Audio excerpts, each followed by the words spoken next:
Hot Mic with Dom Izzo. Really? Really, Dom? No. I like what Dom's doing. Okay. Dom Izzo. Jeez, come on, Dom. What do you think I am, a magician? Yeah, I'm fired up, Dom. What else could I say? Absolutely. It was great to get on the field, and then Dom came up to me, and I'm trying to walk away from me. I just wanted to enjoy myself out there. Hot Mic. Great job. There's got to be some kind of intelligent question about something. Is a Hot Mic. Hot Mic. On the networks of WDAY. You know, if it's not about sports, I find it very hard to concentrate. Here's Dom Izzo. Dom Izzo.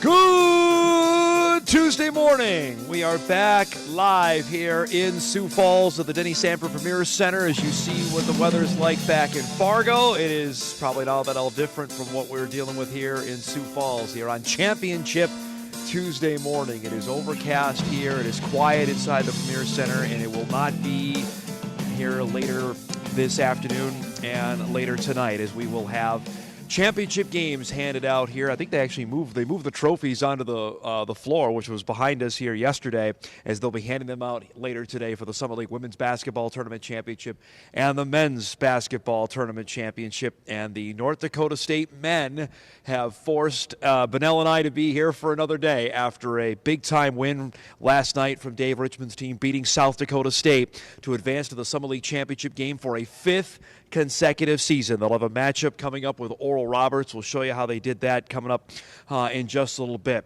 It will be really interesting today, and this will be a topic I know we'll be discussing on the show as we roll on this morning, on what the fan turnout tonight is going to be like, because with the Jackrabbits losing now and how they feel about Paul Mills, the Oral Roberts basketball coach, who obviously complained last week about the tournament being here in Sioux Falls, if the Jackrabbit fans are going to be cheering for the Bison tonight because they don't want to see Oral Roberts win. That's a fascinating little subplot of what's going to happen tonight for the men's basketball championship game. Things will begin at 1 o'clock today with the women's title game, and it's going to be packed in here once again, folks. South Dakota State, obviously the overwhelming favorite since basically the season tipped off.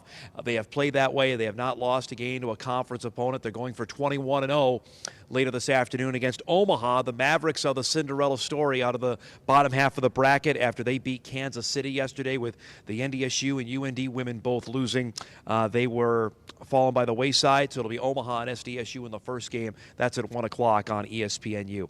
Let's show you what happened last night. If you didn't stay up late to watch the end of the Bison SDSU game, you missed another scintillating performance from the North Dakota guys, specifically from Grant Nelson and Bowden Skunberg, because they were sensational last night in a game that the Bison had to have. They couldn't have played much better. And actually, another freshman stepped up. Damari Wheeler-Thomas was great last night. Little floater early on. Andrew Morgan was engaged for the second straight night with a big steal and the throwdown dunk. The Bison took actually a 40-34 lead into the halftime locker room as they were playing well early on in this game. SDSU made its counterpoint after the Bison went on a 16-0 run in the first half. And you heard me right, 16-0 run in the first half. SDSU answered back with its own 17-2 run to get back into this game and actually take the lead. It was 28-27 Jackrabbits with a little under 3 minutes to go in the first half. Alex Arians was fantastic. We heard Dave Richmond talk about how much he admires Arians, and after the game, Richmond said he was thrilled that he's not going to have to see Arians play anymore. As we mentioned, it was 40-34 Bison going into the halftime locker room. They got some momentum back, especially with a little spurt at the end of the first half, as you saw the steal there that Tajavis Miller found Morgan up alone for the big thunder dunk, and the small smattering of Bison fans had plenty to cheer for heading into the halftime locker room. In the second half, folks, it was a different story. Damari Wheeler-Thomas hit that pull-up jump shot. He was fantastic last night. He had 17 points. Skunberg continues to deliver. I know some may find it a homer vote. I put him on the Summit League all-second team. He was honorable mention. He played like an all-conference player last night. Couple of turnaround, fadeaway jump shots that were just so critical. That gave the Bison up to an 11-point lead. Jakari White came off the bench. This made it a 15-point Bison lead after he drained that three.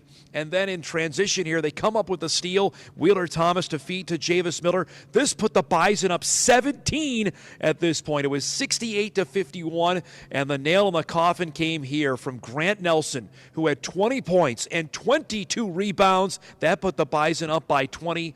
And North Dakota State smacks around the Jackrabbits. The final score is not indicative of how this much was a blowout last night, as the Bison win at 89-79 is the final that was a virtuoso performance last night by this Bison men's basketball team.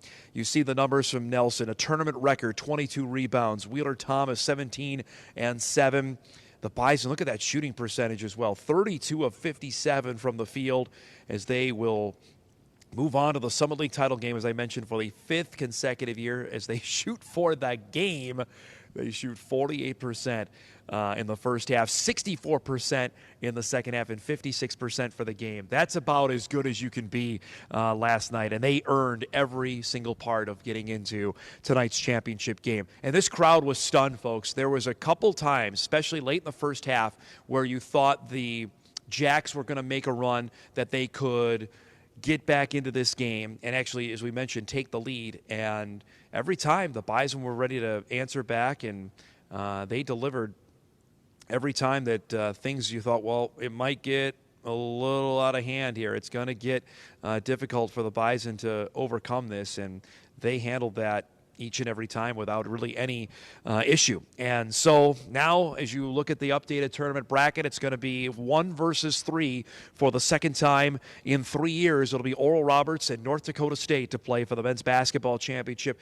2 years ago in this town, they played. Of course, you remember that was at the Pentagon with about 50 people there. And also remember, Oral Roberts got up 25 on the Bison in that game at halftime, and saw NDSU have a furious, and I mean furious, rally to get back and actually tie that game. Ended controversially with a non-foul call on Grant Nelson at the end of the game and Sam Griesel. And Oral Roberts ended up winning, and we know the rest of the story. The Golden Eagles made the NCAA basketball tournament. They won a couple games and made it all the way to the Sweet 16, and the rest, as we say, is history. And this is going to be a monumental challenge tonight, folks, for this North Dakota State men's basketball team, because, as you well know, and people that follow play this season, they have been phenomenal. The fact that they have 7'5" Connor Vanover, who can affect pretty much any shot out there. They have Max Asmus, who's the player of the year, still around and wants to get back to the NCAA basketball tournament to show off his NBA chops. You've got some high-level players out there, but I will tell you this. Grant Nelson is playing at a level that is going to be difficult to stop. That is been something, and it's happened basically since the middle part of February to now. So I'd say the last 7-8 games, and coincidentally enough, the Bison have won 7 of their last 8 games and are in a position to go back to the NCAA basketball tournament. There's 2 topics I wanted to bring up here before we set up our show for today. We got a pack one coming up on this Tuesday morning. Couple of stats here. David Richmond now 18-5 all time at the Summit League basketball tournament. Okay, for whatever you want to say about how Dave coaches or the style he runs, it works here. And that's the name of the game. I mean, we can debate all you want about where the Bison basketball is and the importance of it. The regular season is what it is in mid-major. This is where you make your money, is these 3 days in Sioux Falls, and he has been absolutely tremendous at that. It is the 10th Summit League final for North Dakota State since they joined the Summit League. 10 trips to the Summit League championship game in 16 years. I mean, we're going to get into this, I know, probably as the show goes on. NDSU, as people will say on the outside, is a football school. It's a basketball school as well. It really is. I mean, you can't argue that, and that's the part that I quibble with fans, that so few come here, and we see so many that go to Frisco or to Carbondale, Illinois, or Springfield, Missouri, and that's great, but literally we are a little more than 3 hours away from home, and not many people here. I think there might be more tonight. Hopefully the weather looks like it's going to cooperate to get people down here from Fargo that may want to come. That one still kind of mystifies me. 5th consecutive Summit League Tournament Championship game appearance. I mentioned that. And you look at this now, the Bison have had 2 streaks where they've had multiple runs. They made it 4 years in a row from 2013 to 2016, and now 5 years in a row from 2019 to 2023. And they've made it more frequently than the Jackrabbits, which I think is important to note, because I think there is this narrative, and it's probably not altogether incorrect, that South Dakota State is the basketball school. The Bison have had more success here in Sioux Falls, and we talk all about the fact that this is a home court environment. Bison have had 5 trips to the NCAA basketball tournament. They're doing okay in hoops. One last thing before I want to chat about the women's game coming up here, and we wrap up our first segment. Ryan Powell from the Summit League coming by here in just a couple minutes. When you look at how this has played out, right, and seeing how NDSU and SDSU over the last few years has been tilted the way of the Jackrabbits. Last night was big just for psyche's sake. We were getting ready to do our 6 o'clock live shot last night, and I'm visiting with a few Bison fans, and both of them just said to me, we got to get this one, because SDSU has been kicking our you-know-what in everything, and there's no denying that heading into last night. You look at it, football. The Jacks have won 4 in a row in football, including the national championship game, and it wasn't close in the national championship game. You look at even wrestling. We televised that a couple weeks ago here on Extra. The Bison have dominated in wrestling for a long time. The Jacks have won the last couple. Women's basketball isn't even a topic. The Bison haven't beaten the Jackrabbits in women's hoops since 2015. They've won 29 of the last 31 matchups, and most of them have been by 20 points or more. Hasn't been close there. Softball, they turned the corner. I believe they've beaten the Bison 7 times in a row in softball. Men's basketball heading into last night, SDSU had won 12 of 15. 12 of 15 against NDSU, and that's including against a great team with Rocky Cruiser, Sam Griesel, Tyree Eady, those standouts that have played for the Bison over the last few years. It has been completely one-sided, and that's why last night, at least for Bison fans, I'm sure that they're smiling a little bit more today.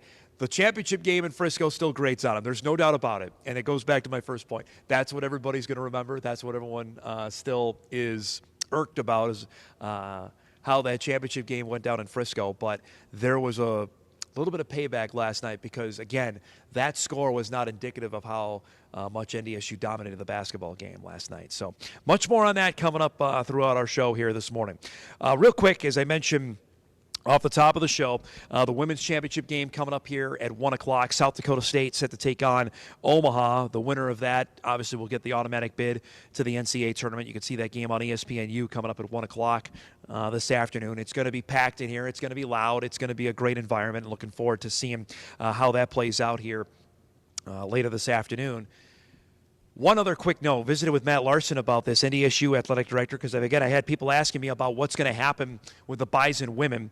NDSU has submitted a formal bid to host a WNIT game. That is a $6,000 minimum to do that. North Dakota State feels that they can at least recoup that and believes that it's important to host a game. So that's interesting to note, and now we'll see. Potentially there's going to be another Bison game at the Shack beyond now what we thought was the regular season finale a couple weeks ago. The WNIT field is selected after the NCAA tournament field is announced. So the women's selection show is Sunday night, 7 o'clock on ESPN. After that, then the WNIT field is revealed. So potentially this time next week, maybe a week from Wednesday, the Bison will be playing another basketball game. And it very likely could be in Fargo. So some interesting news there. We'll have more reporting on that as the day goes on here today. Pack show coming up for you here on this Tuesday. Just a couple minutes. Our good friend Ryan Powell will join us from the Summit League office, the assistant commissioner. He has been running around here over the last 5 days, and now we're in the home stretch. Got 2 games to go. Chat with him about the expanded tournament field, how that's worked out, some lessons learned from that, and how this tournament has just completely changed over the last few years. That's coming up at 9:15. At 9:35, Mike McFeely will join us. That's his usual Tuesday time slot. He'll be back with Jeff Kolpack again. So if Kolpack honed in, or McFeely honed in on Kolpack's time, now we'll have Kolpack honed in on McFeely's time coming up at 9:35. At 10:35, South Dakota State Athletic Director Justin Sell will join us.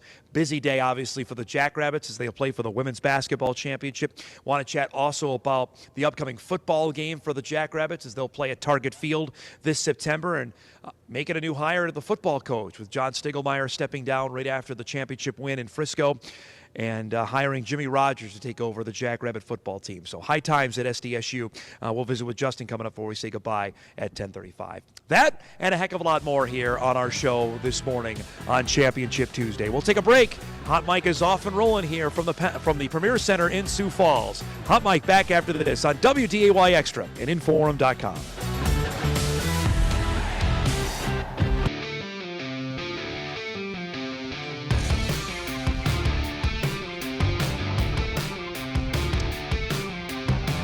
Welcome back, everybody, on Championship Tuesday here. We're live at the Premier Center in Sioux Falls. Hot Mike rolling on as the Summit League basketball tournament officially comes to a conclusion later tonight, probably around 10:15 with this basketball season. It's great to have our next guest, Ryan Powell, the Assistant Commissioner of the Summit League in his 5th year after 9 years up in UND. You are the man running everything here. Fenton is the big dude, but you're the guy who's calling all the shots. First off, congratulations. This has been my first time here at the Premier Center. This has been an unbelievably run tournament. You guys should be awfully proud of yourself. This is really cool. Yeah, we appreciate that. It's our Super Bowl, so we obviously do a lot and try to make it, a great event. And I'm obviously a little biased, but I think we pull it off pretty good. Tell me the earliest conversations, Ryan, about expanding the field. When St. Thomas came into the mix, obviously last year, was that a conversation that was held early on about, say, let's go to all 10 teams and expanding another day? It was. I think right away they talked to administrators, and obviously the coaches had some input to get to the joint council level, and it was pretty quick. We couldn't get it done right away with them coming in last year, but we knew that if the right pieces fell into place, that it could happen this year, and it has, and it's added a little flavor to it. Extra day, you said we're running the tournament. We're running ragged by this point too, but we're happy to be on Tuesday. Yeah, so when you make that, it's okay. That's fine and dandy, but there's a ton of, I imagine, logistical challenges. Of making sure that you got to get the building an earlier day, and everything gets moved up, right? It does, and this year we actually got lucky because some years there's an event right up against ours, so we don't have a lot of time. But this year they were able. I think hockey on the Friday before, so I guess a little over a week ago was the last event. So we were able to get the new court down on that Saturday and not get in until Wednesday, but we had a little more time to do it. So, and when you have 10 teams, they're all coming, so that actually helps a little bit, and not having to wait till maybe the last regular season weekend and see who gets eliminated out of that 8-9 area. So what are the big challenges for you in terms of logistics? Like, you're talking to the teams about who they're bringing, or the band's coming. Can you describe that and how figuring all that out? Yeah, there's deadlines, right? We try to get everybody's travel party in place probably 2 to 3 weeks out, and then we can kind of start to roll through the logistics that we need to have in place. And this is the first year that everybody used to be at the Holiday Inn downtown, and now we've kind of given them free reign to kind of stay where they want to. And I think teams have enjoyed that and been able to do that. So they have kind of taken that on a little bit and taken that off of us. So that's kind of been nice too. But it takes a lot, and but we pretty much know 2 to 3 weeks out that it's time to go. Also, I know you emailed this out, almost 90 media credentials that you sent out. Is that the most that at least you can remember? At least to me, the number was high. It's right there, and by the time we get the Midco crew credentialed and get all the volunteers and stuff, we're well over 250, 300 total credentials. So it's a lot, but in terms of media alone, it's been good. And I always kind of look back and see who didn't get their who credentialed, who didn't come. But this year I've only got like 8 or 9 left. No kidding. So, that's pretty good. Yeah, pretty good turnout. And also the added aspect, I know there's some NBA scouts here as well. That's a added little flavor for this, certainly for the men's championship. It has, for sure. I think 15 total teams, so almost half the league has had a representative here, and obviously Grant Nelson's one of those guys, and Max Asmus is another, and we got them both tonight in the title game, so it should be a lot of fun. Okay, so I don't know if I could inject you with truth serum. With the Jackrabbits losing last night, what is that? What do you think that will do for attendance here for tonight's game? Attendance, it'll be down a little bit. Obviously, you know, the fans in blue some of them will not turn out, but a lot of them love this tournament and love the community support we get. It's amazing, and it wouldn't surprise me to see a good crowd. And obviously with Max and Grant being two really good players, if you're not coming, you need to. It's going to be a great night of basketball. Well, I was referencing for you came on 2 years ago of these teams playing in the Summer League Championship game and basically playing in in an empty gym, of how challenging and unique. And I know you never want to think about doing that again, but can you describe that kind of championship game played out with 50 people there to have that kind of game that it was 2 years ago? It was because, if memory serves, it was ORU jumped out. They were up by 25 at halftime. Yeah, and then NDSU came back and rallied. So we can get that again. That'd be a lot of fun. Just the competitiveness of it, but it was tough to be in the Pentagon. You want the energy's just obviously not. I think we had the mascots up in the stands just to kind of add a little ambience that we could. But it was good. We'll like to have the real live humans in the stands for this one, but it should, like you said, should be a good game. I was actually up in Fargo for the the ORU NDSU men's game, and that first half was probably the most entertaining 20 minutes of basketball we might have had in the regular season. Really, really entertaining. Obviously, things get started here with the women's basketball championship game, and here's something I was mentioning with Josh yesterday. 1 o'clock game, and it's going to be packed in here. That is so uncommon. How much do you guys take pride in that there's going to be 10,000 people here at 1 o'clock on a Tuesday? Yeah, that's the incredible part, right? I think last year we looked at our attendance figures, and we were third amongst all conferences for title games, and that feather in the cap and really take pride in, and it's a lot of good things happening. And women's basketball, in this region certainly supports it probably more than any other region in the country. I honestly feel that way. You look at some of the other tournaments and things like that, but it's obviously been a big deal here and continue to be, and today will be another great day. And just the way that the trajectory is, Josh and I were talking about yesterday, especially on the women's side, to see North Dakota State and the UND women, I know they didn't perform well here, to have the strides they made forward, that can only be just bolstering what the league has got to be really excited about that. For sure, both those teams obviously had great regular seasons, disappointed with how they played here.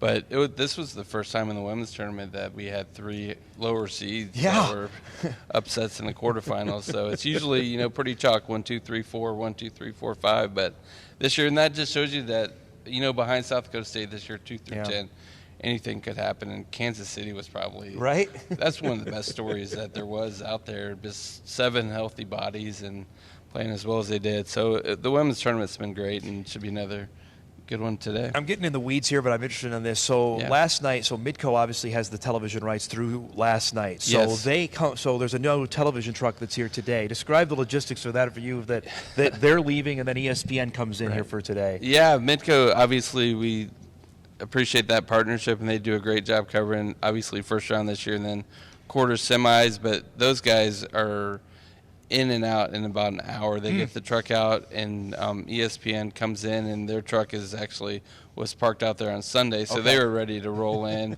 I think they got it parked, and they got here probably, I think their crew calls at 6 a.m. But I was out there earlier on the court as they were kind of coming in. They were just amazed by the arena and how easy it was for setup and to get plugged in and get ready to go. And I think their guys were like, this did not take as long as we thought it would. So that's a testament to the Premier Center and how great this building is too, and how easy that transition can go. I know it's kind of cumbersome to try to get that done. The Midco guys, NSIC tournament at the Pentagon, then 2 days later they got to be over here, so they're running ragged too, but they do a great job. Certainly appreciate all they do. I mentioned off the top 9 years in Grand Forks. Tell me about what either an indelible memory or things you really took from your time at UND. UND, I was a football SID and the men's basketball SID, and we won Big Sky championships. And you were all over the place, man. That was the traveling roadshow those days. It was. Big Sky travel it was fun. We went to some really cool cities. Went in the Big Sky men's basketball tournament the way we did in 2017 in Reno. Finally got Weber State. Weber State in overtime, It was. It was incredible. And, those Gino Crandall was on that team. Yep. He obviously transferred to Gonzaga's first last year, but Quentin Hooker was, I mean, is Just there a a better stud. person Yep. in the world than Quentin Hooker? No. I'm not sure, but that was one. Football, we won a Big Sky Championship too, and what I appreciated most about my time at UND was the football coaching staff and the men's coaching staff really accepted me in their circle as an SID, and that doesn't always happen. So that was one. You know, I'm conference office now.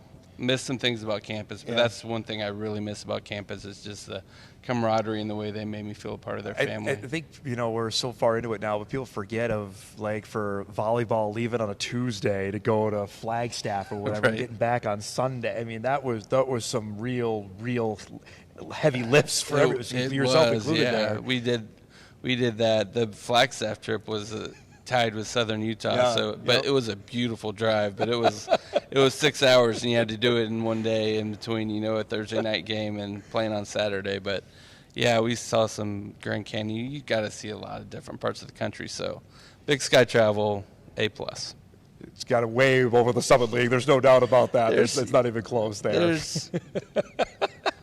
You can say it. It's all okay. Yeah, I mean, the mountains and things like that are pretty cool. What's the biggest heavy lift for you today? I know you were talking about, I was joking with when I saw you this morning, like, all right, we're in the home stretch. So Right. what's the big thing for you today that's on tap? I think you just add the championship celebration to the games that have already happened. Like that element of timing and scripts and the confetti and just getting the trophies ready and making sure that goes. That's probably the one where we haven't had to do that yet, so we add that into the hopper today. So that's probably the biggest thing, just to make sure that goes smoothly, because it's important. The student-athlete experience, you want that moment to really be cool and special. So for anybody that yells at me about, like, the Horizon League Championship game going long tonight, where's the Bison game? I'm going to send them right to you. Is that all right? I'm wondering why. Yes. Why is the game not on ESPN2 yet?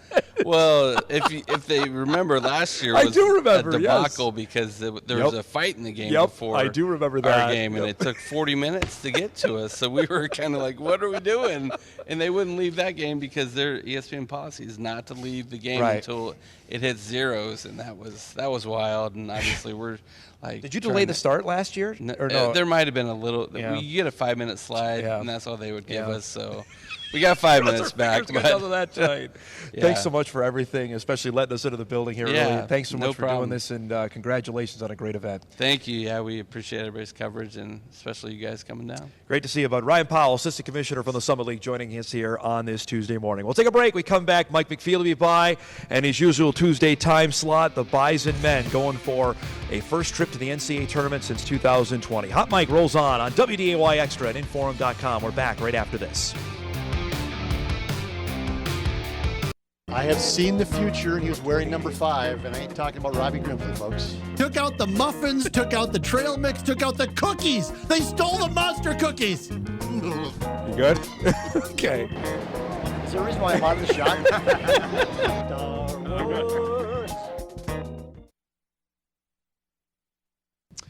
I'm so glad we could bring the intro on the road here back to Sioux Falls on a Tuesday morning. It's 9:35, so Mike McFeely joins us at his usual Tuesday time slot. Good morning. It is good to see you this bright early morning. And, early this morning, Dom, Oh, here we go.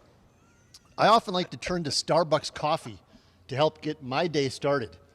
I drink this before I drink Canada Dry ginger ale for most of the rest of Is the that day. right? Oh, how about that? But Starbucks coffee, especially the Veranda Light Roast, for me, really gets my day started on the right foot. That's the one to go to. Well, I'm glad you've got it taken care of, so you can.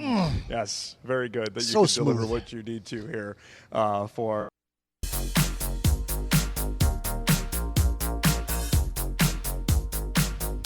Okay, apparently Kolpack's entrance broke our signal connection down here. It was so good you broke the internet, so I appreciate that. Well, that's a first. I mean, but somebody has to help the ratings on this segment. I know that. There's no doubt about it. Wow. All right, boys.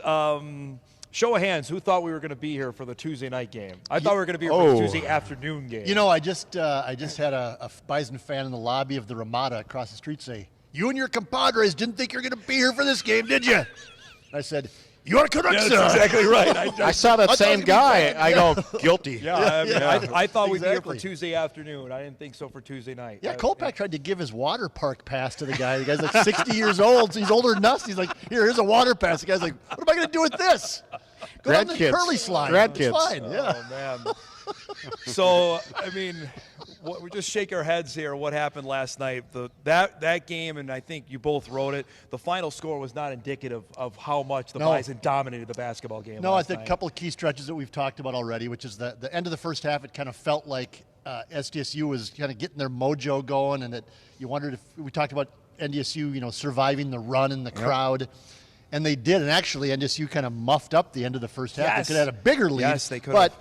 they had stemmed the tide, and then they kind of held the rush at the beginning of the second half, and then, boy, they went on that run. That was just so impressive. And then Grant Nelson with the capper with the deep three from the top of the key.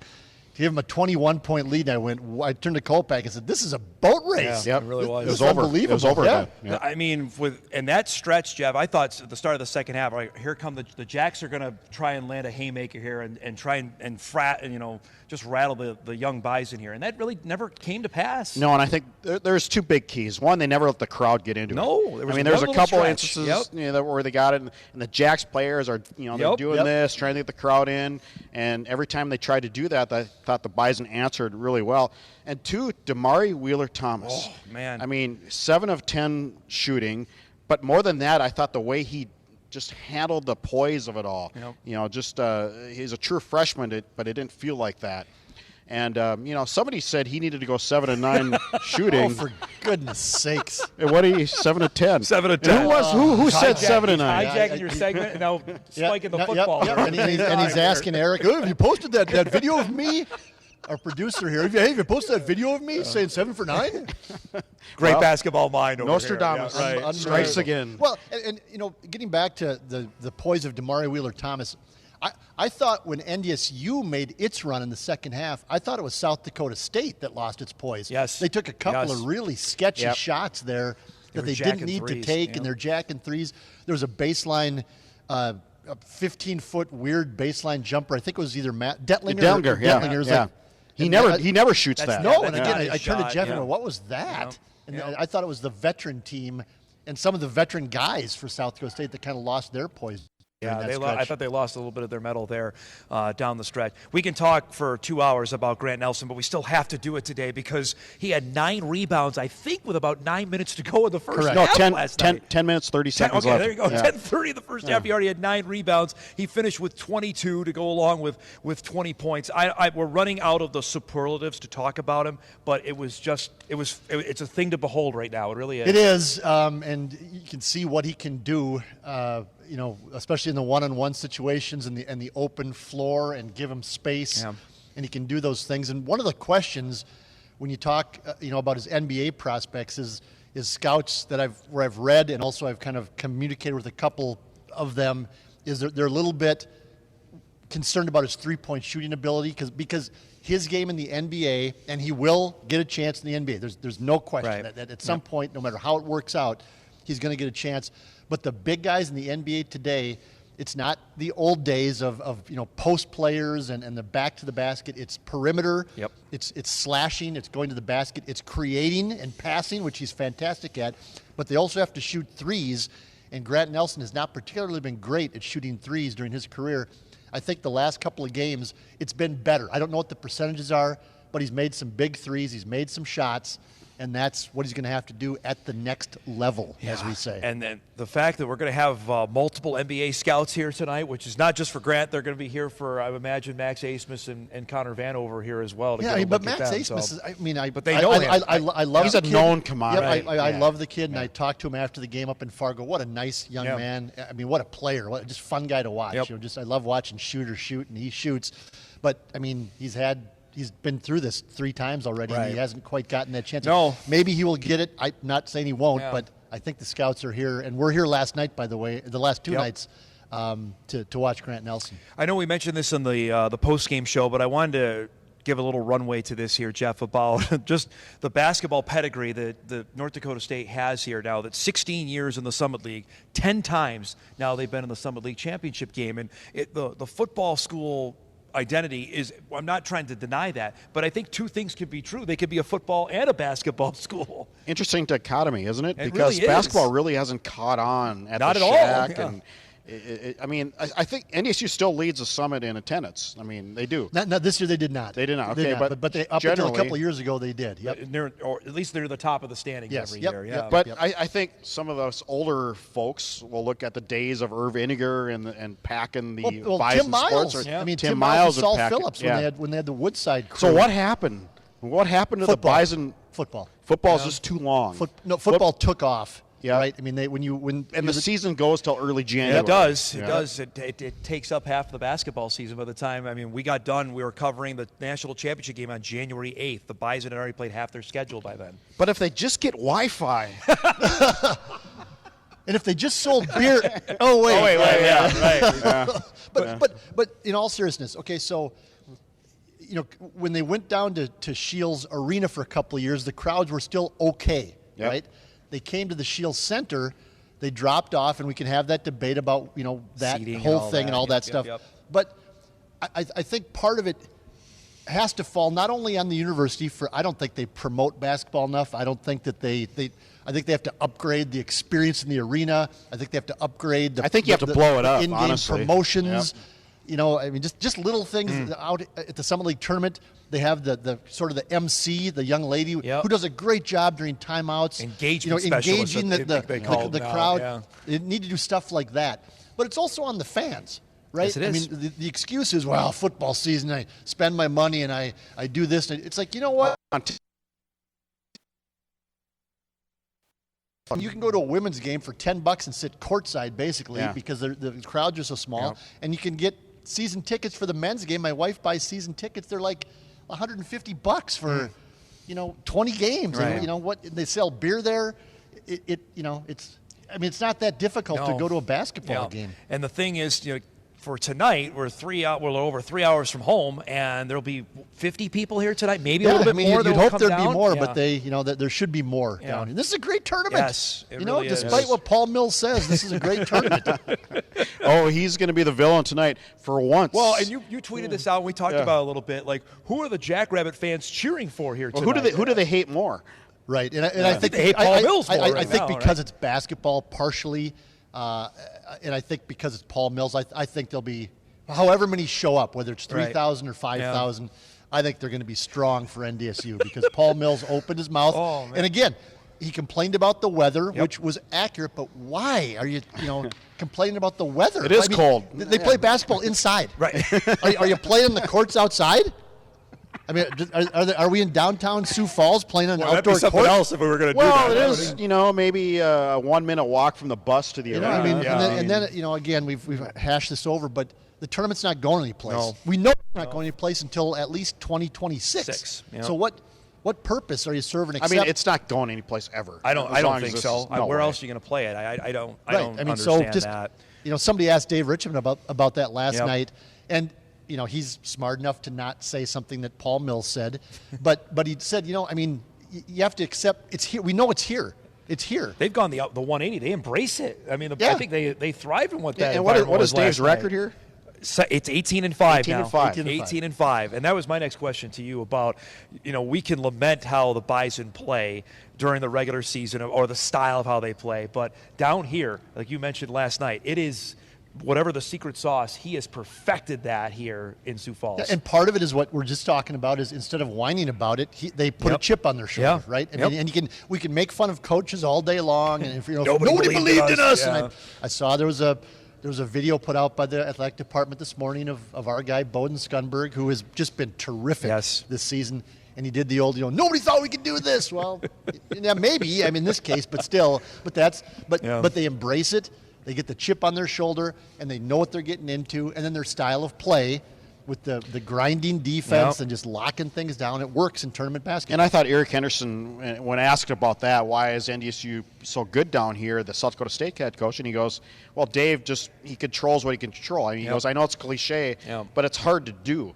but he does. He's able to get his guys to control what they can control. It's been really, really impressive on here. Let's take a break. We'll come back. We'll wrap up hour one with these guys and get sink our teeth into the preview of the matchup tonight. It's Oral Roberts at NDSU. Second time in 3 years, this time with a few more people than the last time they played for the championship over the Pentagon. We're live here at the Premier Center with Mike McFeely, Jeff Kolpack. We're back on Hot Mike right after this.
All right, welcome back, everybody, here to Hot Mike, live on location in Sioux Falls at the Summer League Tournament, back with Mike McFeely and Jeff Kolpack. Email comes into the show. It's a good thing McFeely has a stable media job because a pitchman for coffee he is not. And how about Kolpack walking down the stairs, fashed me late in the middle of the segment. He writes a couple of books and thinks he's a big-timer. Well, first of all, it's 3 books, so let's get that straight. And secondly, even though I've been working now solid for 4 straight days in Sioux Falls, away from home and sleeping in a different bed, and I'm now doing a second segment on Dom Izzo's show, I feel refreshed and energized thanks to my Starbucks coffee. Oh, gosh. Are you sure you wanted us on today? Absolutely. Are you that desperate for guests right now? So smooth. Need some sponsorships here. All right, so it is Oral Roberts tonight. The Bison men will place. They're going for a perfect season, much like what we saw the Jackrabbits do last year at 21-0. I would say over the last 5 games, I think Oral Roberts has looked mortal. Is that reasonable to say? Yeah, but it's that time of the year as well. When you get late in the season, you start getting into tournament games, and you start getting late in the regular season. The games are going to start getting a little more grindy, a little more, just everything is tightened up a little bit. It's cold here in Sioux Falls. It's just, it's going to be, it's a different situation. And their legs are tired. You're playing back-to-back games now. Oral Roberts and both NDSU are. It's going to be their third game in 3 nights. 3-3. Now, St. Thomas hung with them last night. I mean, that was a surprising. You were so excited. That was a surprising game as how that played out. I was intrigued to see how the Tommies played over you last night. Yeah, I saw you jumping up and down behind the Oral Roberts bench, doing many or fist the St. Thomas bumps. bench. Yes. I think there's a couple big keys. One, Oral Roberts has a tendency to take bad shots. And if you can kind of hurry him up and get him into that kind of a mode, that'll be a big key. I think with Connor Vanover, he's 7'5". I think NDSU needs to body him. You can't let him take the 3. Just because he's 7'5", you can't get into that malaise that, this guy can't shoot. He can shoot. He's pretty good. So I think you got to maybe have a different matchup. I mean, St. Thomas was a difficult matchup because all 5 guys are mobile and can shoot And the can three. shoot the ball, right. And that was the problem for Oral Roberts. I don't know what you do if NDSU, if you can put, your bigs out on him, but you can't let him get free. I remember that first half in Fargo was about as electric a first half as I can remember, and yet the Bison shot the lights out. And Dave was mad. Well, and Dave was upset about Dave was it. upset about that, Yeah. and you could see that because what happened in the game in Fargo was Dave Richmond said, we told the guys, don't get in an up and down shooting match. You're not going to win a shooting match with Oral Roberts, so play our style, slow it down, grind it out, drain the clock, don't play their style. NDSU gets out there and they're casting 3 after 3. They hit them early. And they were making them and early. It was exciting, Yep. but then it caught up to them and they just got blown off the floor. It was 52-47 at halftime. Oral Roberts was up 5. And that can't happen. No. And they're going to have to they're going to have to control the clock, do their thing, reduce possessions.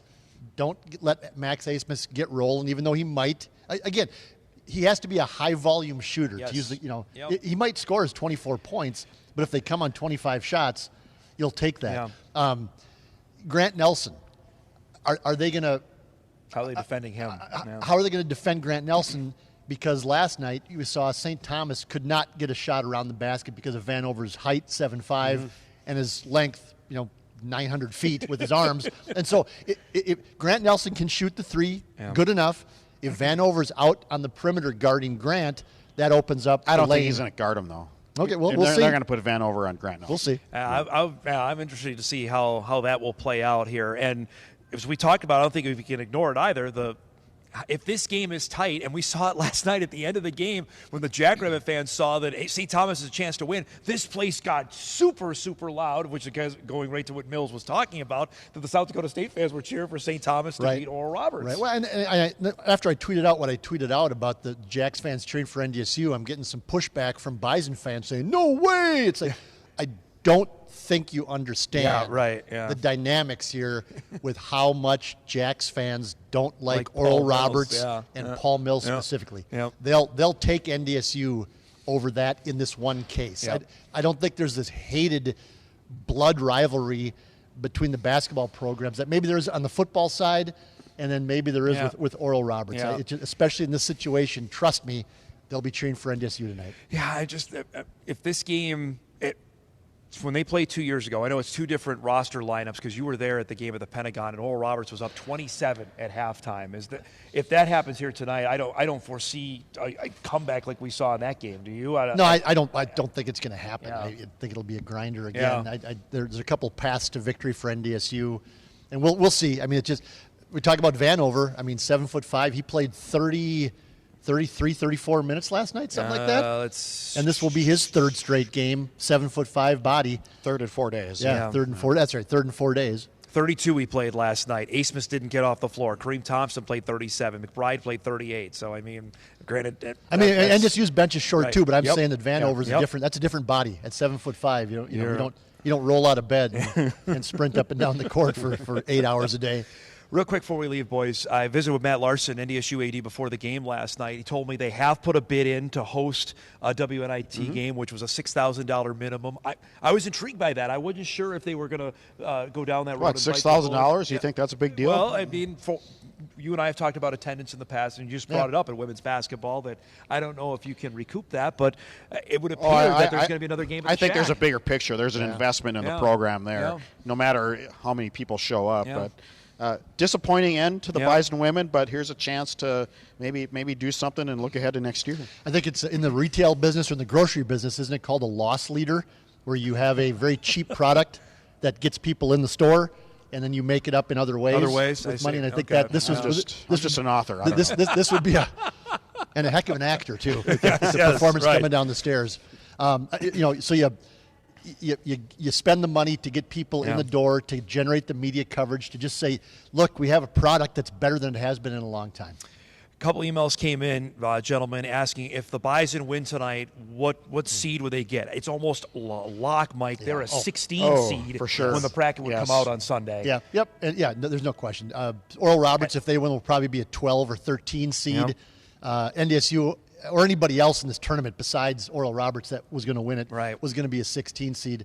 Bison, we were just talking off air, would Likely probably end up in Dayton. Heading to Dayton for the playing game. For a first four game. Which is not a bad deal. I mean, you have a chance to win a game. Which they did Yes. in 2019, Yes. which Yeah. they did. They beat North Carolina Central before, obviously, they got matched up Right. with Duke. Well, it's right, and Jeff is right. I mean, would you rather be a 16 seed that doesn't get a first four game, or a 15 seed that doesn't get a first four Right. game, or would you rather get that game in Dayton and match up against North Carolina Central? I think or, for something- NDSU's or a young team, you Hofstra want or whoever. Yeah, the more the merrier. I Right. would think. Yep. All right, I'll ask both you guys this before we wrap up. If they are able to do this, how is this the best coaching job that David Richmond has had and done?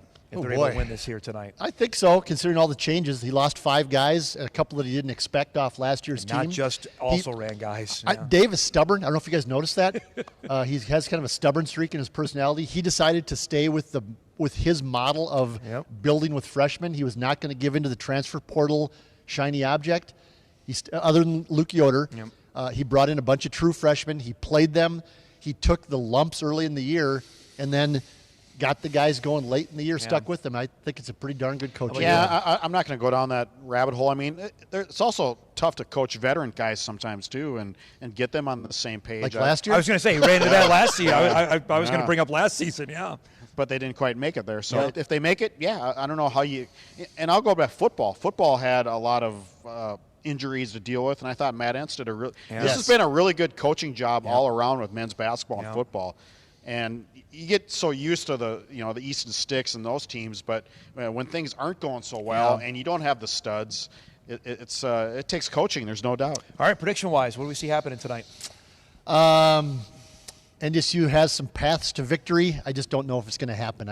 Oral Roberts still is loaded. Veteran. They've got a bunch of 30-year-old guys. Carlos Jurgens. All these guys have been around so much. I still like their chances to win the game. I think Oral Roberts is not playing that well. I mean, they didn't look like a juggernaut last night. And I like the hot team, and I am Nostradamus.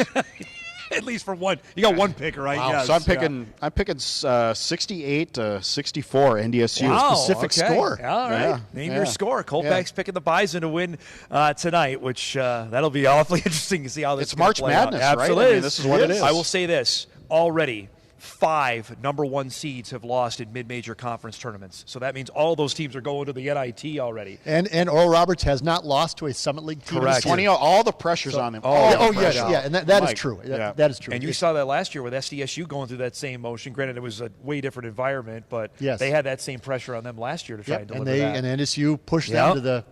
And then Shireman pushed back, and NDSU literally pushed back, and SDSU won the game. And no foul was called either on the play. Gentlemen, thanks for coming by. Kolpack can go back up and start mopping up the floor here to get ready for the women's championship game coming up here at 1 o'clock. Our thanks to Mike McFeely and Jeff Kolpack. We'll take a break. We'll start hour 2 of Hot Mike live on location here in Sioux Falls. We'll be back on WDAY Extra right after this. Of WDAY. Here's Dom Izzo. Welcome back, everybody, on Hot Mike on this championship morning. We're live here in Sioux Falls getting ready to crown champions in the Summit League, and we're going to be crowning champions at the home of the Bison at the Shack beginning on Thursday. This is our State A tournament lineup. I know we had a bunch of people asking about it. We'll begin with quarterfinal coverage on Thursday on WDAY Extra right here. We'll be live at the Shack, actually, with Hot Mike. I don't even know if we're going to be in the studio this week. We'll be live from the Shack on Thursday morning to get you started from 9 to 11. And the girls will play at the Shack on Thursday. Quarterfinal coverage begins at 1 o'clock on WDAY Extra. We'll be with you at 1, 3, 5, and 7. The boys will be playing at the same time over at the Fargo Dome. You can see that on WDAY 2. That's 6.2, 6-2 for those watching over the air.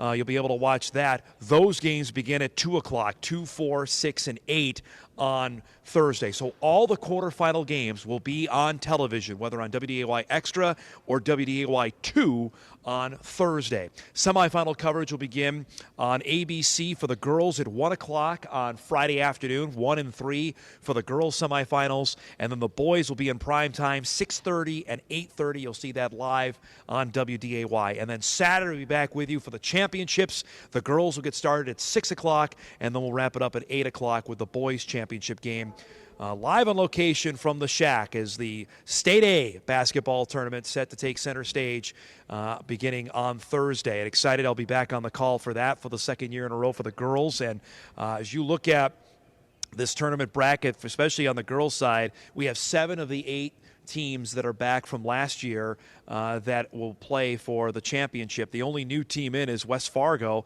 and the Packers were expected to make it in last season. Of course, were bitterly disappointed losing in that state qualifier game to Wahpeton. This is what the state tournament bracket looks like for the girls, with Cheyenne and Legacy playing our first game. Cheyenne winning the EDC championship, the first time that has happened in school history. So congratulations there to Kenyon Wiggenbach. We had Kenyon on the show last week leading into that EDC championship game, and they got over the hump and beating West Fargo, so the Packers will be the 2 seed. That'll be the first game of the day coming up on Thursday from the Shack. The second game will feature Bismarck Century. Last year's state runners-up, they had won 50 consecutive games prior to being knocked off by Minot. They are the 2 seed out of the West. They will get Davies, who's the number 3 seed. That'll be an intriguing matchup there. Davies, of course, won the regular season championship of the EDC and then lost in their EDC semifinal game to Cheyenne, which means Century and Davies, a potential state championship game, is now a quarterfinal game. Minot is the number 1 seed out of the West. The Majets, of course, the reigning state champions who were led by a pair of 8th graders last year. Minot knocked off Century convincingly in the WDA championship game. 75-57 was the final to earn the 1 seed, so they will be on the opposite side of the bracket. They'll get Grand Forks Red River. And the Riders, who had a dynamite regular season, they finished second in the EDC for Kent Riplinger's team, led by the great Jossie Schiller, who's going to play her collegiate ball at the University of North Dakota.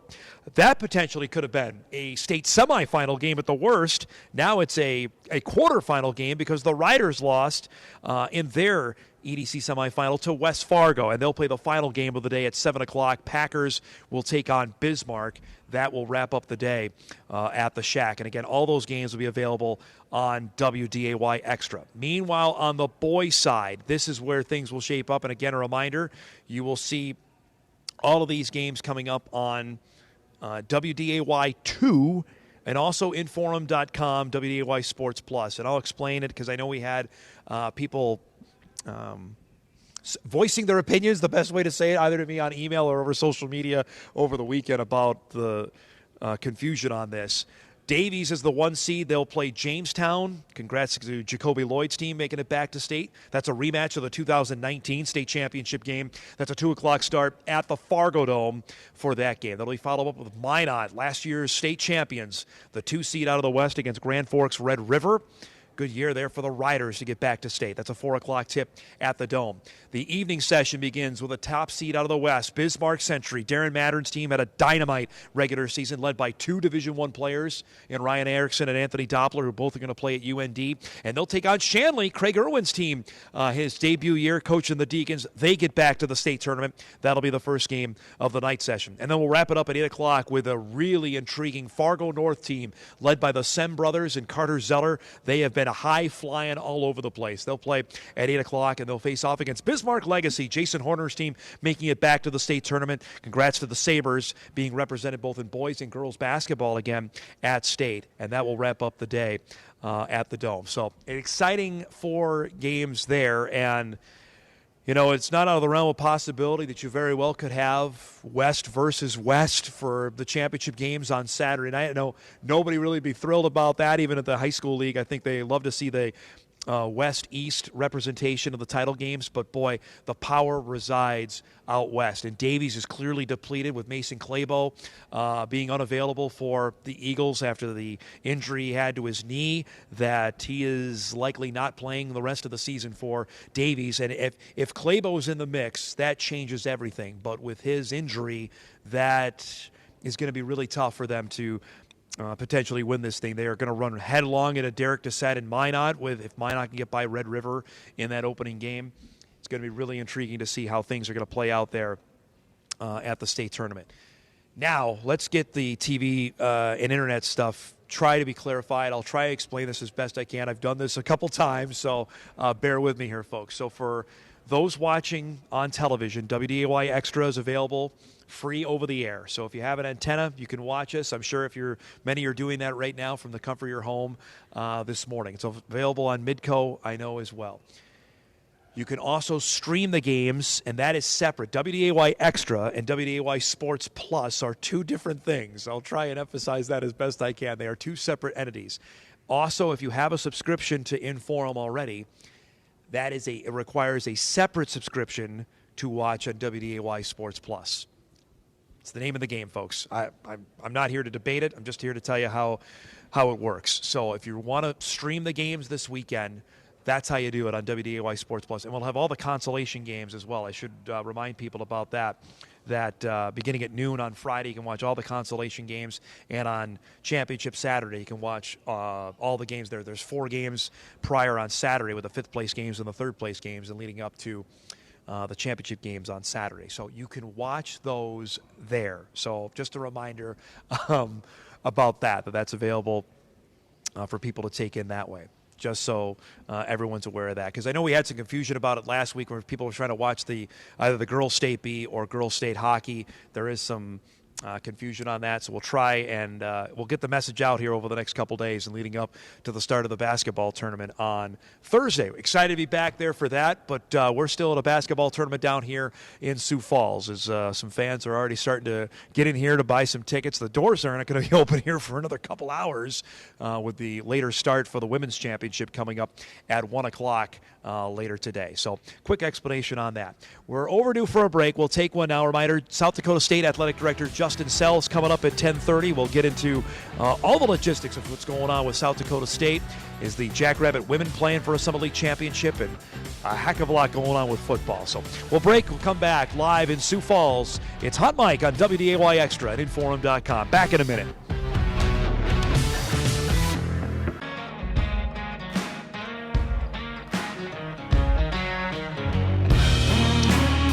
Welcome back, everybody, to Hot Mike, live on location here in Sioux Falls, South Dakota, at the Denny Sanford Premier Center on Championship Tuesday. We'll wrap up the Summit League basketball season here this afternoon. The women's championship coming up at 1 o'clock. That'll be between South Dakota State and Omaha. And then the men's championship game at 8 o'clock tonight on ESPN2 between North Dakota State and Oral Roberts. The winner gets the automatic berth to the NCAA basketball tournament. We're looking right now, updated early this morning by ESPN's Joe Lunardi on the official bracketology, which I know people love that as much as I do for FCS football. This is the real bracketology.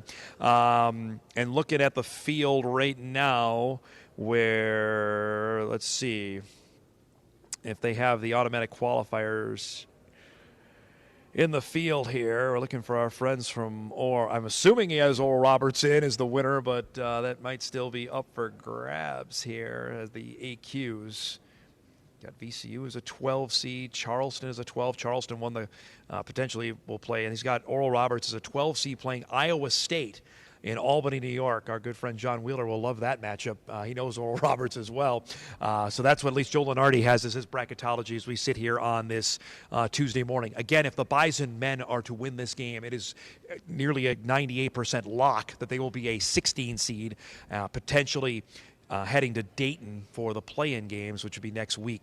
Here are the teams that have made it already. Out of the Northeast Conference, Fairleigh Dickinson won their semifinal. They're in because Merrimack, who's a Division II team transitioning up, is ineligible. Very similar to what we have in the Summit League with St. Thomas. And I had people ask me that last night. If St. Thomas would have beaten Oral Roberts, does that mean the winner of the Bison Jacks game was the automatic qualifier? And that is not the case. Had St. Thomas won last night, they still if they had to win the whole, they had to have the Bison or the Jackrabbits win against St. Thomas for them to make the tournament, because had St. Thomas gone and beaten Oral Roberts and then beaten the Bison, Oral Roberts would get the automatic bid as the regular season champion. So that would have been the circumstances had that played out if the Tommies had won. SEMO wins the Ohio Valley, so congratulations to the Redhawks as they win. They make the FCS playoffs in football and the NCAA men's basketball tournament. UNC Asheville won the Big South. Drake won the Missouri Valley. Won a real neat story out of the Atlantic Sun. Kennesaw State, which won one basketball game last year, now won 26 games and wins the automatic bid out of the A-Sun. Louisiana, the Raging Cajuns, won the Sun Belt, and Furman ended a 43-year NCAA tournament drought. They won the SoCon last night. You'll remember we did the highlights of that game last year with Furman and Chattanooga, that Chattanooga won the championship on a buzzer beater to go to the NCAA tournament. Furman got some payback, and they win last night. So they're the representatives out of the SoCon with a 27-7 mark. So they're going NCAA back. Justin Sells right around the corner, South Dakota State athletic director. I know people saw the story that came out yesterday from Peter King from NBC Sports, Pro Football Talk, on the Carson Wentz story, which is as plain as you can get on there. I think there are people that you can maybe throw away said opinion or what one writes, but when a Hall of Fame writer is writing on a topic like that, that's hard to dismiss. And the numbers are as plain as day. Something we've talked about pretty frequently here over the last couple of years about where Wentz has been with his career and where things are at. It was interesting to note in that story that he was spotted along with his agents around Indianapolis, almost like he's scouring for a job. And he said, according to the Peter King story, willing to take whatever would come to him on that. That, to me, is awfully eye-opening. And that doesn't necessarily mean a starting job. Potentially means a backup job, which pretty much is all there is. I don't think there's a starting job available to him in the NFL. And we'll have Kyle Emanuel back with us next Tuesday to fully break this down, as we missed out on our chance to visit with Kyle today. But it'll be awfully interesting to see when we're a week away from free agency opening and what the takers are for him. I don't know. At the spot right now where he's at in his career, that's going to be something that's going to be awfully hard for him probably to stomach. And when you look at the amount of money he's been paid and the result, he has a 500 record. 46-1 is his record as a starting quarterback in the National Football League. And when the team has needed him the most, when you go back to the end of the 21 season with the Colts, that he missed time because he was unvaccinated, came back, played poorly against the Raiders, poorly against the Colts, or against the Jags. The Colts needed to win one game. They lost both of them. This year, comes back after an injury. The Commanders need him to win one game to stay in the playoff race. He throws 3 picks and gets booed off the field. The play is evident there. You can say whatever you want about the locker room stuff, which is a storyline that I don't think can be ignored, but just the play on the field has not been good enough. It has not been good enough, and now his future as a starting quarterback is about as uncertain as you get. And it might be hard for fans back home to hear that, understand that, but I think some that take the green and gold glasses off can realize that this is a tough situation and one that may not have an easy fix here around the corner. So something we'll keep an eye on here. We'll take a break a little bit early here. Justin Sells standing by. I don't want to keep the man waiting too long. South Dakota State Athletic Director will join us on the other side of the break. Big day for his school as the Jackrabbit women will play for the automatic bid to go to the women's basketball tournament, complete a perfect Summit League season. Lots to chat about on football as well. We'll do that when Hot Mike returns on WDAY Extra and InForum.com.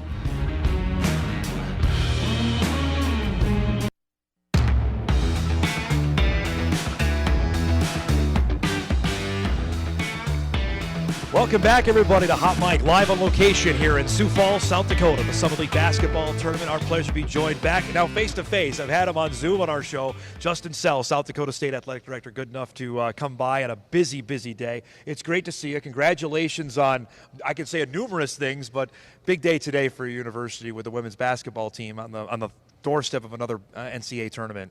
Yeah, no, I appreciate it. It's great to catch up with you as well, Dom. And these are exciting days and times, and I think it's the whole deal. It's obviously revolves around a basketball game and an opportunity to continue success, especially on our women's side. They've had such a great run, but to pull our fan bases together and to get to celebrate everything that makes us proud to be part of university and college athletics, it's here today. I even appreciate appreciate it more because I know it was a tough night last night of how the game played out, but describe that atmosphere was something else last night. That you just don't see in mid-major basketball. That was electric, frankly, last night. I know it didn't turn out the way you wanted, but that was pretty good atmosphere for mid-major hoops. Yeah, for sure. And I think, first off, any game we have with NDSU and home or away in the regular seasons and any sport, there's just that little extra, and then you put it in here with everything on the line, and you lose and you end your season, and there's just that little. And I try to explain that's the interesting part of this conference tournament. You go to the ACC, and North Carolina and Duke might play every so often, but even if they do, both of them are probably in the NCAA tournament. They're going on. And here you get rival games that have everything on the line, and there's just a little extra feel in the building. And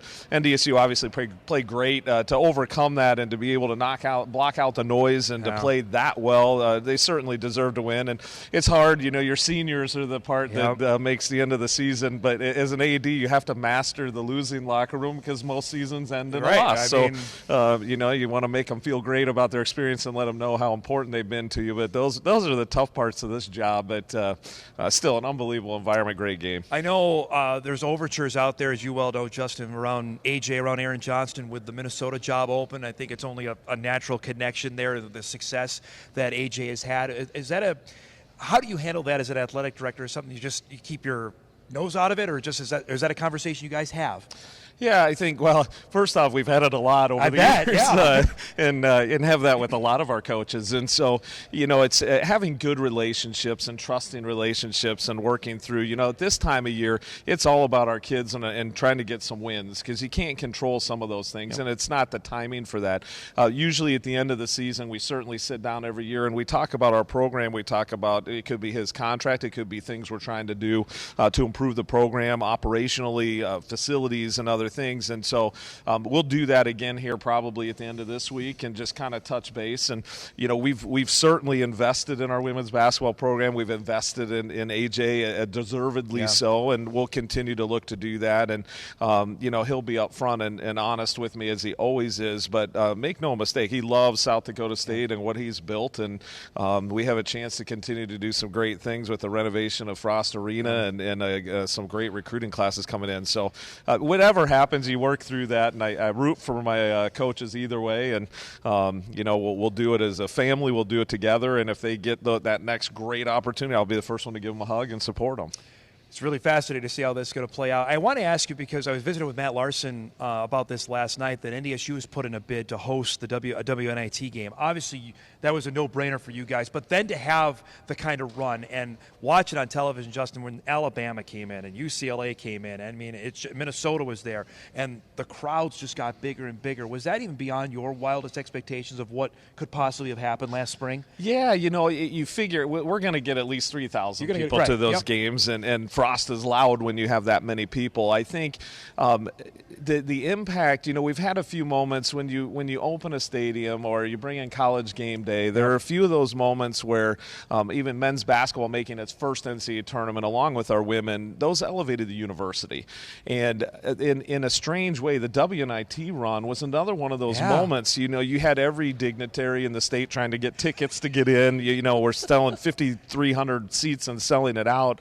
And it was the loudest I've heard Frost Arena in my 14 years at SDSU. And so that run, and to play the UCLAs and certainly Seton Hall and Minnesota and Alabama, and you're outbidding these Power Fives, and then you got them on your own court, and then we played so well. And the feeling in that building was as good as you could have. So in a sneaky way, that was a huge moment for us. Is there there is a byproduct of that, because Bison fans experiencing this for the first time, and they're bitterly disappointed that they're not playing in the women's championship game, but to get a game like that, there is a benefit to that you can see, not only just for your pocketbook but also for your team.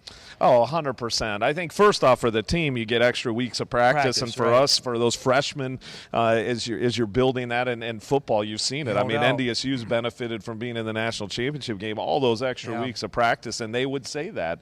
Same thing on that end. And then certainly for that connectivity of your fan base, the excitement. I don't know how many season tickets we drove, because we have bleacher seating seating in the current building, and people were like, I don't want to be stuck in general admission. I'm going to buy some seats next year. And so we sold a lot of season tickets for this past year. And so, yeah, there were a lot of remnant impacts to that and positive ones. And then school spirits just at a high for an extra month of we'll take success. Those postseason deals are important. Right now, I think school spirit can't be any higher for South Dakota State, especially after what happened in early January in Frisco. Tell me, in the 2 months since, what has been the thing that has either surprised you or a direct cause of what happened in Frisco, whether it's ticket sales, alumni engagement? What has stood out to you about that?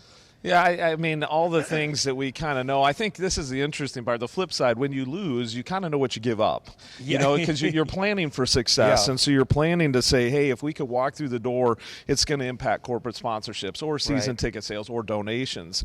And so, you know, when you can't quite get it done or don't walk through the door, you know kind of what you're missing. When you actually do it, all those things are true. But I've been just fascinated literally every day since the championship. Either it's somebody coming up and telling you their story and their connection to that day, and how many have said it was the greatest day they've ever had. And it's just kept on, and it's like you can see it'll go till our first football game, and if we stay at the top of the rankings, it's going to go through the fall. And so you can see this residual impact. And then the merchandise sales at the bookstore, I mean, it's totally ridiculous, you know, and you can't even go online and get anything because it all sells out as soon as they put it out there. But you know, it's been a pretty neat experience. I had Bison fans ask me this, and I don't know how much you can tell me about with Stig and going into that. Was that a conversation that you guys had heading into last season? Was that something that happened after the year about what his coaching future was going to be? Yeah, I would say actually Stig and I have talked about it for 2 or 3 years. I mean, you know, he was never a guy that first off, he never judges his success whether he wins a national championship or this game or that game. It's about the kids and the relationships and the things that we can create for them. But his family's always been central, and so he wasn't going to be Bobby Bowden work in his 80s. He wasn't going to do that, and it was really important. He's got some cultural things, especially related to academics, being involved in community, good kids, just like in NDSU, very similar. Our student athletes are very similar, and those are components that we wanted to keep from a cultural perspective. So we started talking years ago about, hey, how do we want to work through this? How do we make sure it's not uncomfortable? Right. How do you let me know, and let's work together, because he cares about us being great for a long time. And so really those conversations started to unfold, and in late December he kind of started hinting, you know, I might be, Lori and I might be a little closer than not. And I'm like, is that 3 weeks closer? Is it a year and 3 weeks closer? What are we talking about?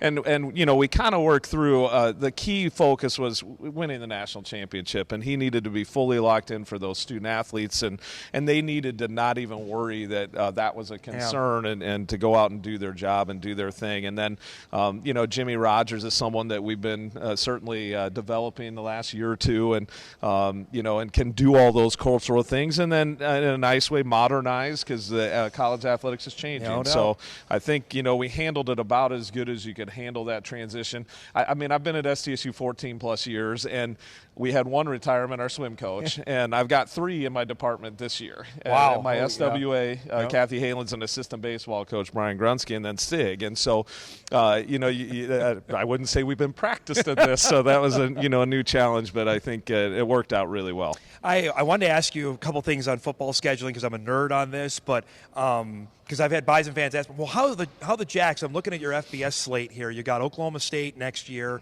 You got Northwestern, Iowa State, and a couple games with Nebraska. How are the Jacks still getting these games? The Jacks are really good. It's not like they are sneaking up on everybody. So I'll ask you, how are you still getting these FBS games? Yeah, I think, well, several of them were obviously done years ago. Right. The Oklahoma State game, we had Nebraska. We lost a Nebraska game in the COVID year.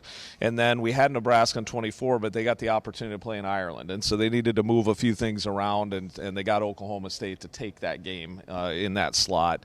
You know, and Northwestern came up in the last maybe 2 years. You know, we're working, I think Iowa State's another one that we'll have a chance to get on. Those are two really good games. I'll tell you, as an observer, I look at that, a chance to get in the Chicago area, that's got to be just huge for you guys. It is. Yeah. We've actually, some of our better student athletes have come from the Chicagoland area, and certainly Mark Radowski is one of right those. Down the road, yeah, I mean, being able to get into those and then being able to still be connected to the Midwest where it turns into a university day, that's important. But, yeah, it's getting harder, those calls on some of those off years. You next. Are they being returned or not so much anymore? No, it's getting much more difficult. I think, one, because a lot of people don't know where things are going, so there's a little bit of a pause.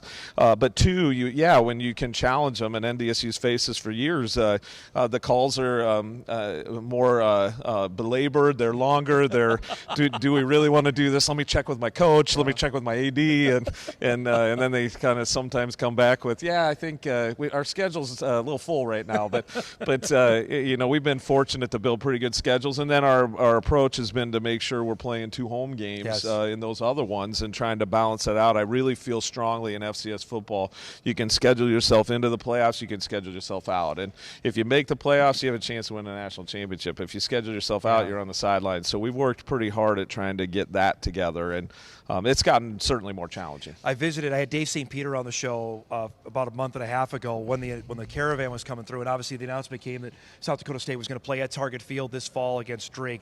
Discuss about that, how that came about, how excited the fan base is to get a chance to play down there this September.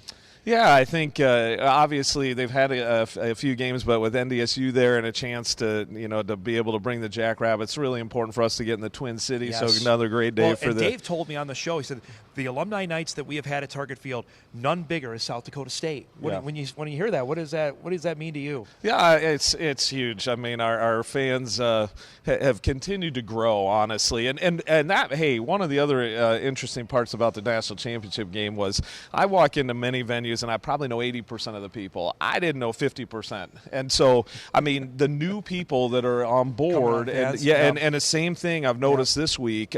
So many new people and younger people, and so to have that chance in the Twin Cities and to see our fans come out around us Jackrabbit deal, it's rewarding, but it's important for our growth. It's important for enrollment. It's important for a lot of other reasons. And then the Twins have been great. Caleb Thielbar obviously pitched for us and has been connected with the Twins for a long time. And so in the summer, he kind of got me hooked up with Dave and had some great conversations. Didn't actually know it would be this fall. We've been working on, usually you're a couple of years out and trying to put some matchups together. But Drake was gracious enough to want to move it, and it allowed us to then have 6 home games, be able to play a 7th in Minneapolis and then 4 away, and they're all the league games. Yep. The other problem we had was we were going to be staring down 4 straight weeks in a row if we didn't work in this kind of switch with home games and our first game in the conference is UND at home, and so it's too much. I mean, we all want home games, but you don't want 4 in a row, and so there was a lot of kind of tinkering with that schedule and trying to get it right. And then we had to announce that before we had the Western Oregon because we were working on a couple other things, and then Western Oregon actually was gracious enough to take the game, and we'll move that to Thursday night of Labor Day weekend, and celebrate the national championship and Stig's career and do all those fun things. So you got that planned for Thursday, a Labor Day weekend. Yeah, and then it gives us a game before Montana State, which is a big one. And and for the fans out there that are always wondering scheduling, some of your options are Incarnate Word on the road, or Samford on the road, or Kennesaw State on the road, and you're going, and you're going, hey, we're ranked number 1. Yes. We've got Montana State, and then the league's good enough. You got to be careful where you balance some of these challenges, and with a new coach and 6 new staff members, and kind of breaking that in, just trying to balance those things gets to be a little more complicated than most folks understand. I got to ask, because the overtures are loud in Fargo about FBS. Have you had those discussions with your president? Where do you stand about South Dakota State and a potential FBS move? Yeah, I think, first and foremost, we're in tune with NDSU. They've been such great partners. They're great friends. I mean, obviously, we all need worthy rivals. I mean, they challenge you to get better, and I think that's NDSU for us. We're proud of that relationship, and I think given our geography and types of schools, land-grant schools, it makes sense for us to certainly be thinking about things together. But, the other thing, and I've said this for 14 years, these are hard enough jobs to make sure you are really good on your own. And the focus on being able to do that so you are wanted no matter what happens. And if that's strengthening the Summit League and being able to do some things around football and some other things as the world starts to unshake a little bit, you got to be prepared. And so, but, given where we are located, I just the phone calls aren't coming. It's not like, everyone's saying, hey, come move up to our league or do this or do that. So, we'll have all the data, all the information, but and not knowing what Division I's going to look like, or those conferences. Look, if some of them fall apart and now you have a certain subset of schools, TV money may be less, might be more. The travel challenges, time zones. There's so many factors that I don't think you can say, yeah, we definitely want to do that. We want to play at the highest level we possibly can, certainly be competitive and compete for championships. Wherever that is, whatever that means, we will be fully prepared. But today, that's the Summit League, that's the Missouri Valley Football Conference, and we're going to make sure those leagues are the best that they can be. Do you believe, in your opinion, you would need to be paired with NDSU to make a move like that? Would that benefit both you guys if you went together, like you went together Division I? Yeah, I just don't see how we can't be playing everything with NDSU. We need to compete with them, against them. No. Those are the best venues. You walk in, every sport, every time, they're full. People are interested. They're engaged. They drive eyeballs to TV. We challenge each other. We always say you got to be careful what you wish for. I mean, we'd have to get better, and I think in doing that, when and you more money, by the way, too. Well, a lot more money, and I think and hey, donors get challenged. I think those have benefited probably both our programs, and in doing that, then you can meet those challenges, whatever they are, is whether it's competing now and winning more championships, and for NDSU and us, it's interesting. Those games are really important, as are most of the league games, but our goals are to win games in the NCAA. I mean, it's beyond, we certainly want to beat NDSU, but it's more because they're in the way of that goal. Correct. And I think NDSU would say the same thing, and that's the difference with our two schools across the board and why we probably should be together. Last question before I let you go. What's the one thing that's, as an athletic director, that's keeping you up at night? What's the one topic in NCAA sports that's got you worried, waiting by the phone or something like that?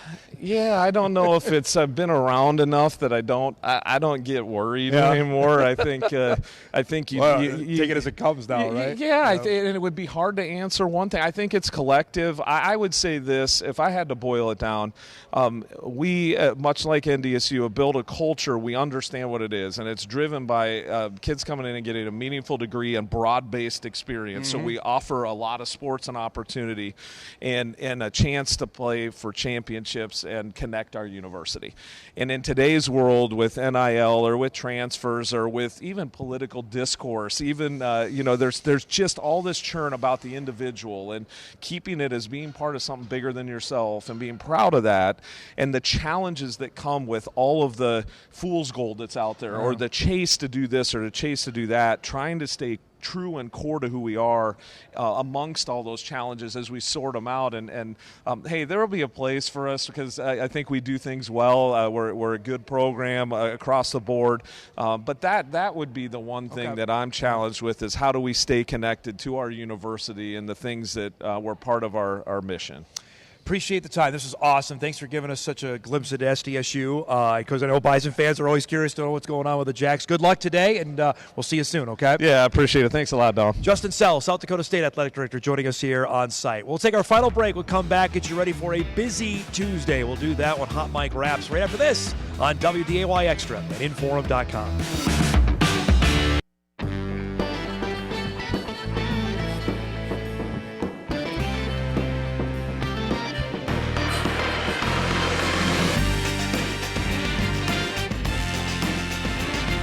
Wow, look at that. We've already reached the finish line here of our show here over the last 2 days. Special shout out to everybody here at the Premier Center for setting us up. Eric's got even a nice luxury chair. He's been sitting in here for the last 2 days, so he's been enjoying that, and really appreciate our time here over the last couple of days. Really excited about what we got coming up. We mentioned, obviously, the State A basketball tournament will be tipping off coming up on Thursday.